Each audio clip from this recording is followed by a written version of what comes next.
Olá, meu amigo, olá, minha amiga, tudo bem com você? Quem fala é Professor Alex, eu sou professor de História e esse é o nosso canal Hackeando a História. Seja muito bem-vindo ao nosso canal, aproveita e já te inscreve se você não é inscrito e ativa o sininho para receber todas as notificações. Toda semana tem vídeo novo aqui no canal. Hoje nós estamos dando continuidade à série Brasil Independente. No episódio de hoje, vamos falar sobre o contexto prévio dessa independência. Não o imediato à independência, mas aquele que faz tornar possível o ambiente para a independência. E isso começa com a vinda da família real portuguesa aqui para a América e também com as ideias e o contexto no Brasil. Depois da vinheta, a gente fala mais sobre isso. Bem, pessoal, no vídeo passado nós falamos sobre os 5 fatos ou fake sobre a independência do Brasil. Hoje eu coloquei aqui o episódio 1, mas é o nosso segundo vídeo, o episódio 1 da explanação, da exploração da narrativa do nosso processo de independência. E toda a história bem contada, ela tem que começar pelo início. E o início do nosso processo de independência, ele conta com 3 grandes contextos que nós vamos explorar na videoaula de hoje. Como você está vendo aí, o contexto brasileiro, o contexto português e o significado do ano de 1808. Ele tem um significado duplo, tanto para os portugueses europeus quanto para os portugueses que estavam aqui na América. Então, de cada um desses elementos, deixa eu trocar aqui a cor da caneta para um branco que fica melhor a visualização. No contexto brasileiro, nós vamos explorar a contestação à dominação portuguesa. Então, já no final do século XVIII, começou no Brasil um processo de contestação à presença portuguesa, à dominação portuguesa. Isso tem influência nas ideias, nós vamos explorar um pouco sobre elas, né, que obviamente são as ideias iluministas, as ideias do iluminismo, e também nos movimentos de revoltas coloniais. E nós vamos ver aqui rapidamente, o foco do vídeo não é esse, a que aconteceu em Minas Gerais e a que aconteceu na Bahia. A de Minas Gerais é conhecida como Conjuração Baiana e a Conjuração Mineira, e a da Bahia, Conjuração Baiana ou Guerra dos Farrapos, dos Alfaiates. Farrapos é no período regencial e é lá no Rio Grande do Sul. Contexto português, e aqui nós temos as guerras napoleônicas. Opa, fiz besteira. Aqui a gente tem as guerras napoleônicas, o contexto, né, dessas guerras napoleônicas e o desdobramento dessas guerras napoleônicas para Portugal, que é a invasão de Portugal em 1807 pelas tropas do general Junot. E o significado desse ano de 1808 no Brasil e em Portugal. Cada um deles tem um significado diferente. Já adiantando um pouquinho para vocês, spoiler, no Brasil seria o fim do chamado Pacto Colonial. Quem não lembra, a gente vai fazer uma retomada disso, do Pacto Colonial. E no contexto português, obviamente, vou botar uma palavra aqui bonita, tá? Acefalia da coroa. Ou seja, não tem um rei em Portugal. Isso tem um significado muito profundo. Beleza? Vamos lá? Vamos avançando aqui para o contexto brasileiro. O que é que está acontecendo no Brasil às vésperas da nossa independência? Bem, a gente tem que voltar um pouco, como eu falei, né, anteriormente, para o século XVIII. O que é que está acontecendo no Brasil do século XVIII? Bem, aí a gente tem que observar, deixa eu abrir a tela aqui grande para que você enxergue melhor. A gente tem que observar 2 momentos. O primeiro momento, na primeira metade do século XVIII, onde a gente vai ter um crescimento exponencial do ouro, vai ser descobertas minas de ouro na região de Minas Gerais atual, né, pela atuação dos bandeirantes. esse ouro é descoberto pelos bandeirantes paulistas e isso vai acabar ocasionando uma coisa chamada Guerra dos Emboabas. Eita, professor, foi longe, hein? Fui. É o início do século, a Guerra dos Emboabas. Essa Guerra dos Emboabas, deixa eu trocar aqui de cor, tá um vermelhinho. Essa Guerra dos Emboabas é vencida pelos portugueses. Quem são os Emboabas? Os Emboabas, esse termo ele é um termo pejorativo, né? É chamado de... Era um tipo de ave, né, que tinha as pernas emplumadas, e era um termo pejorativo que os paulistas usavam para quem estava chegando. Deixa eu voltar aqui para que você me veja. Para quem estava chegando na região mineradora, né, porque andava de botas, enquanto eles andavam descalços, como costume indígena. Então, pejorativamente chamava os emboabas, aqueles que andam calçados, né, uma maneira pejorativa de se referir aos portugueses e a qualquer outro estrangeiro que chegasse na região para minerar. Então há uma grande mudança no perfil social e de ocupação do território brasileiro. Até aí, a concentração era no litoral. A partir da exploração do ouro, nós vamos ter um processo que a gente chama de urbanização do interior. Esse interior aqui é o interior da América Portuguesa, né? Nós vamos ter esse processo com mais força na região mineradora, mas isso está sendo uma tendência em toda a América. A gente está desbravando o sertão, está ocupando currais de criação de gado, estão sendo ampliados em várias partes da América. Enfim, então nós temos um processo de alastramento da colonização. Esse ouro, essa urbanização gera uma riqueza grande e a criação de uma nova elite. E perceba que o século XVIII é um século de efervescência de novas ideias. O que é que está acontecendo no mundo no século XVIII? Deixa eu colocar aqui um pouco mais embaixo, né? O século XVIII, só que agora no mundo. O grande exemplo do que está acontecendo no mundo do século XVIII é a Revolução Francesa. Então, a Revolução Francesa ela é na segunda metade, certo?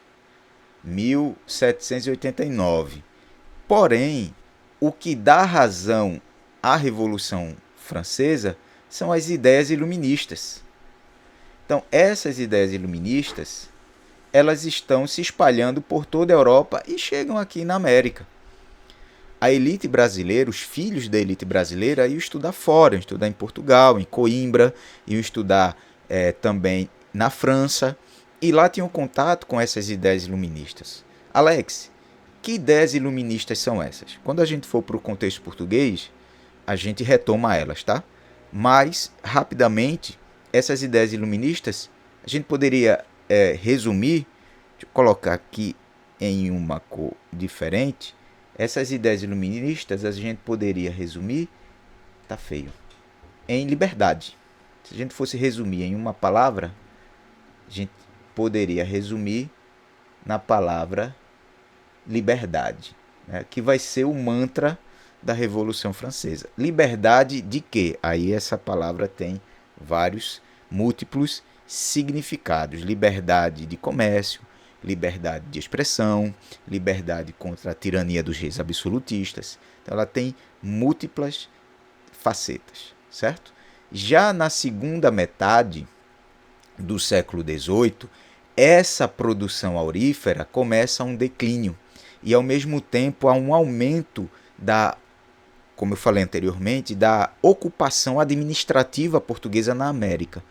Isso vai ser, sobretudo, com a atuação do Marquês de Pombal.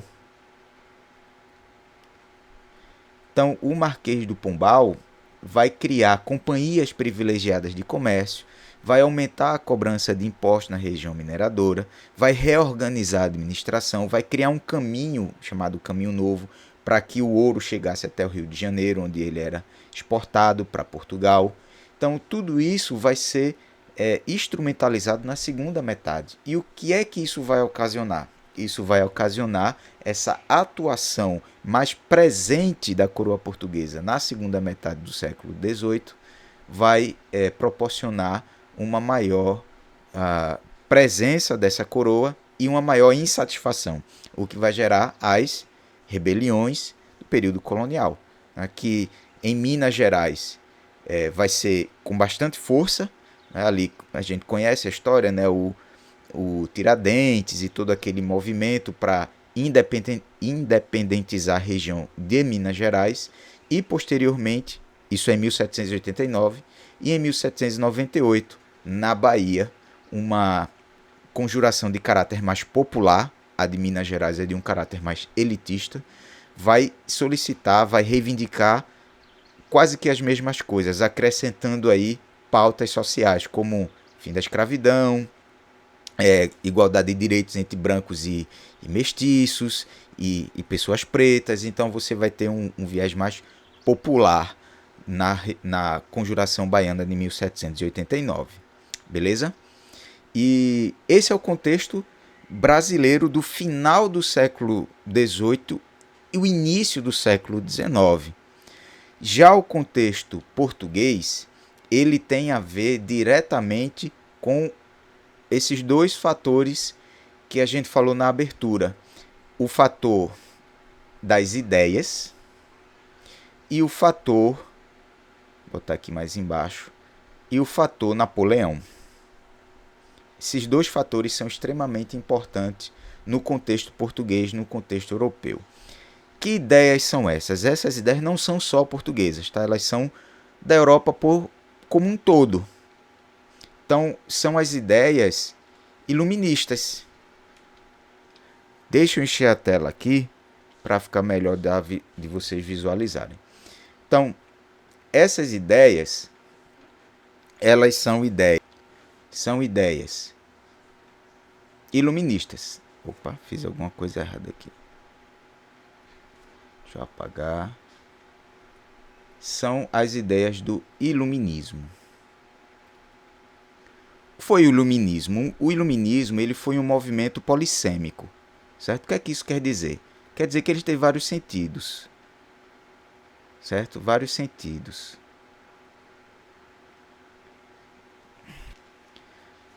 Ou seja, com vários sentidos. Oxi. Deixa eu voltar aqui para o branco.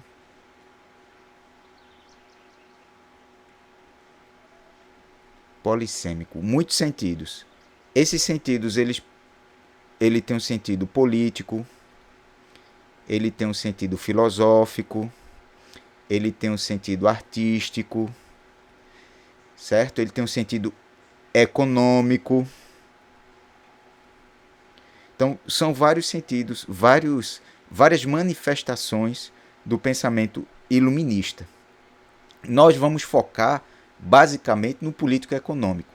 Então, essas ideias, deixa eu trocar aqui de cor. Essas ideias políticas e econômicas, elas visavam a liberdade, e aqui, como a gente falou anteriormente, com vários sentidos. Um desses sentidos de liberdade é econômico, que é a liberdade de comércio. O sentido político da liberdade é o fim do absolutismo, né? Aquela política onde o rei tinha plenos poderes. E o que é que significaria o fim do absolutismo? Significa, de maneira muito simples, não necessariamente a república, uma proclamação de uma república, mas acima de tudo, era a maioria dos lugares, é uma constituição. Ou seja, não necessariamente tirar o rei, mas que esse rei aceitasse a Constituição. Então, é o sentido mais comum, é o rei aceitar a Constituição. O que é uma Constituição? A Constituição, não está pegando, deixa para lá. A Constituição é uma carta onde ela tem leis que limitariam a atuação do rei, a criação de um parlamento, eleições, leis que legitimam o poder do rei, mas transferem a autoridade para o parlamento, para o povo, para a população. E era um consenso também que o voto seria um instrumento político para dar exercício a essa liberdade, mas havia também um certo consenso que esse voto ele deveria ser censitário, ou seja, baseado na renda, baseado no dinheiro. Então não era para todo mundo, nem para todas as pessoas. Ele seria também masculino. Então esse contexto ele não é só o português, ele está em toda a Europa. E isso também chega aqui na América Portuguesa, isso também chega no Brasil. Essas ideias vão influenciar fortemente aqueles movimentos mineiros e baianos que a gente referiu no momento anterior.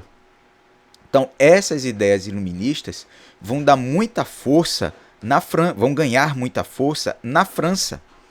E a França vai iniciar o processo revolucionário.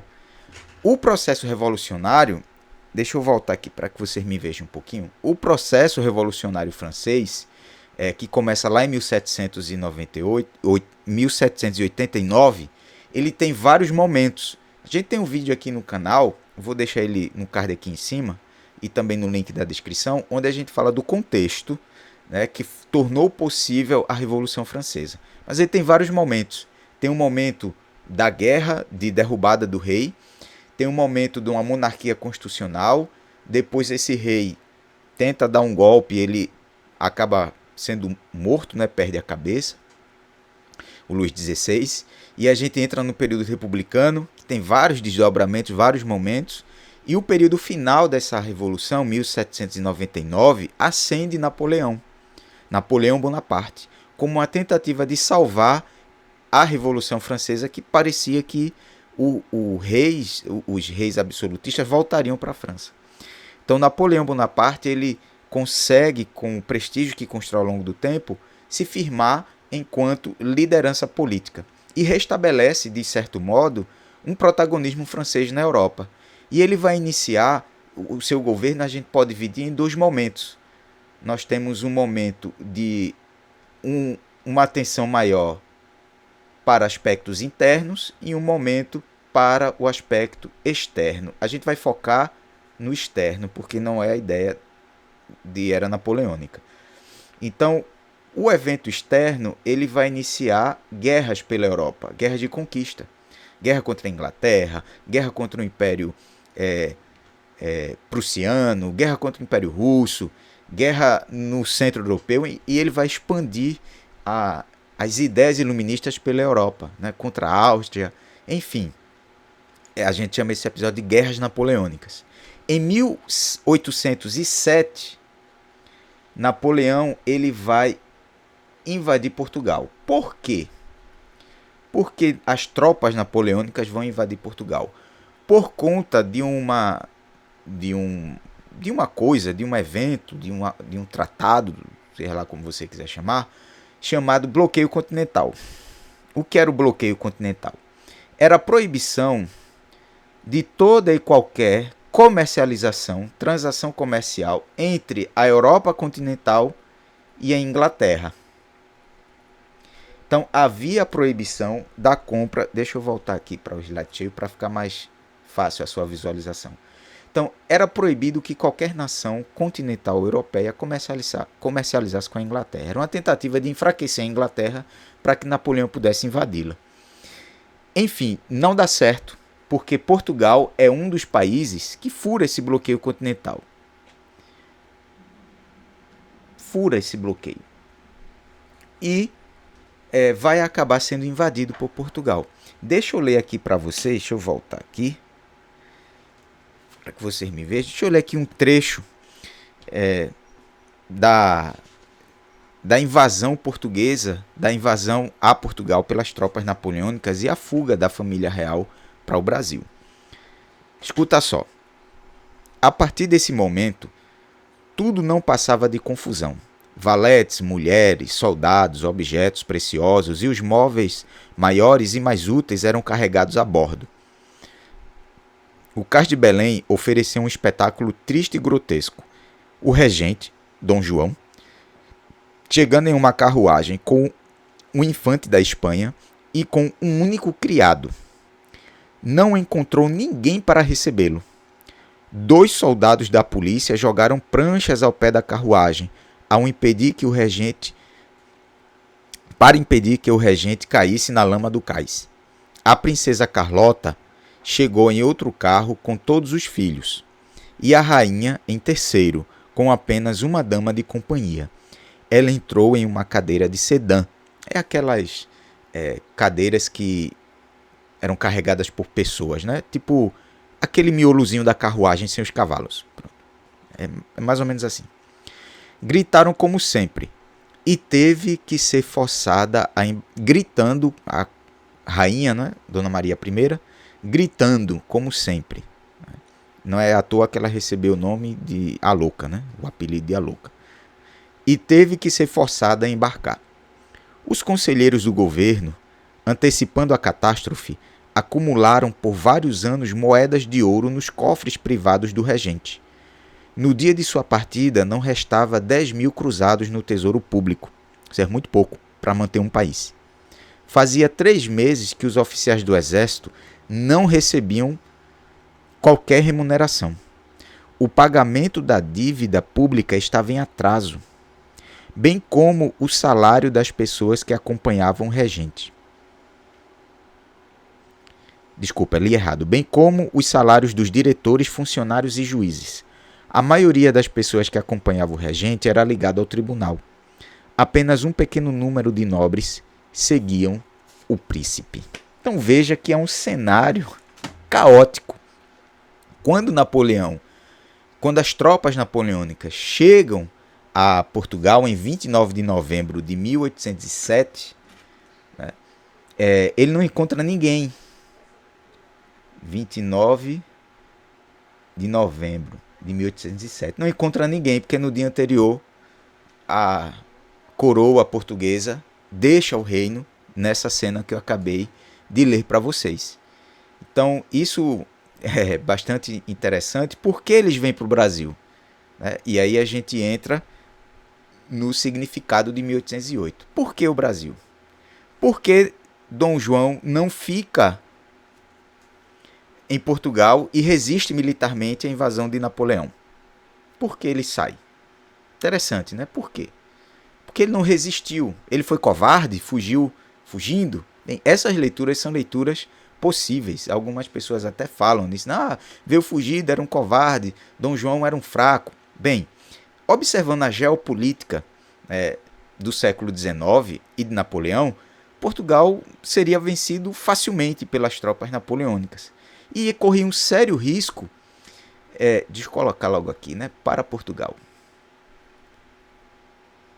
E corria um sério risco de perder a América. Então, para Portugal, vir para a América Portuguesa, vir para o Brasil, era garantir a dominação nas terras americanas. Entendeu? Napoleão iria facilmente... Não tem acento. Só um minutinho. Napoleão iria facilmente dominar as tropas portuguesas. Iria facilmente dominar Portugal. E teria ingerência sobre o Brasil, sobre a América Portuguesa. Então, para impedir que isso acontecesse, a vinda para cá foi essencial. Além do mais, o Rio de Janeiro, que é onde a coroa vai se sediar, era central na geopolítica portuguesa. A localização do Rio de Janeiro era muito melhor, muito mais fácil para Portugal administrar o Império Português do Rio de Janeiro do que de Lisboa. Estava próximo da África, estava próximo do ouro, estava mais próximo da Ásia. Então, o Rio de Janeiro era central nessa circulação de pessoas e mercadorias.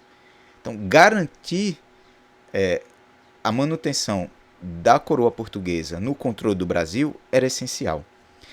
E para o Brasil, o que é que significou 1808 para o Brasil? Bem, para o Brasil significou bem mais do que para Portugal. Porque para nós significou nossa independência. Oxente, como assim, professor? Se a independência do Brasil só acontece em 1822, né? Por que eu posso dizer isso? Gente, quando Dom João chega ao Brasil, ele chega primeiro em Salvador. E lá em Salvador, ele chega no dia 22 de janeiro. E no dia 29 de janeiro, ele assina um decreto chamado Abertura dos Portos às Nações Amigas. O que é que isso significava? Significava que a partir de agora não haveria mais a obrigação do pacto colonial, que era comprar mercadorias manufaturadas de Portugal e vender matérias-primas. Além do mais, havia uma lei que proibia a construção de fábricas, de indústrias no Brasil. Então essa lei é revogada.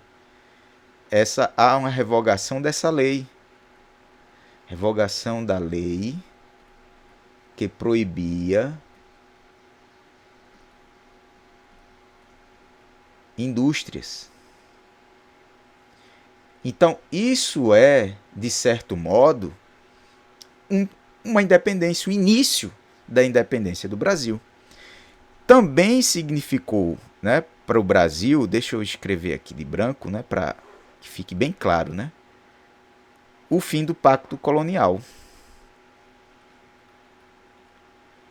O fim do pacto colonial.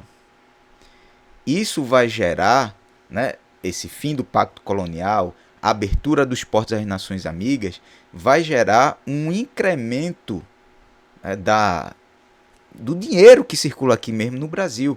Né? Isso vai transferir o polo econômico de Lisboa para o Rio de Janeiro, para o Brasil. Essa centralidade da América Portuguesa, na minha visão, já era bem marcante. Com a vinda da família real, isso se consolida. Isso se torna muito mais claro. Isso vai ter uma repercussão negativa em Portugal. Muito negativa. E esses são deixa eu voltar aqui. E esses vão ser os aprofundamentos dos nossos próximos vídeos. Deixa eu encher aqui para vocês me verem. Será dos nossos próximos vídeos. Aqui a gente está fazendo um caminho até 1822. Então, o caminho de hoje foi: as ideias iluministas estão circulando na América Portuguesa, ideias de fim de pacto colonial, liberdade, contra o domínio português na América. Essas ideias também estão circulando na Europa, pedindo o fim do absolutismo, constituição, voto. Né? Voto, apesar de não ser para todo mundo, mas é bem diferente do que não ter voto nenhum. Né? A gente viu o significado da vinda dos portugueses para a América Portuguesa, da coroa portuguesa para o Brasil. Para a coroa portuguesa significava garantir o Brasil, e para o Brasil significava o início da independência, a liberdade econômica, fim do pacto colonial. Então, com isso, nós vemos que começa a ser montado um cenário. Quando a coroa portuguesa chega aqui, ele vai encontrar uma situação muito diferente das cidades do que tem na Europa. E esse é o nosso assunto para o próximo vídeo. Se você gostou desse vídeo, se chegou até aqui, não esquece de dar um joinha, de dar o like, isso ajuda muito o nosso canal. E já te inscreve também, se você ainda não se inscreveu, e ativa o sininho para não deixar de receber as notificações. Eu estou deixando aqui a playlist da nossa série Brasil Independente. Espero que você goste, espero que você curta, e até a semana que vem, até o próximo vídeo. Tchau!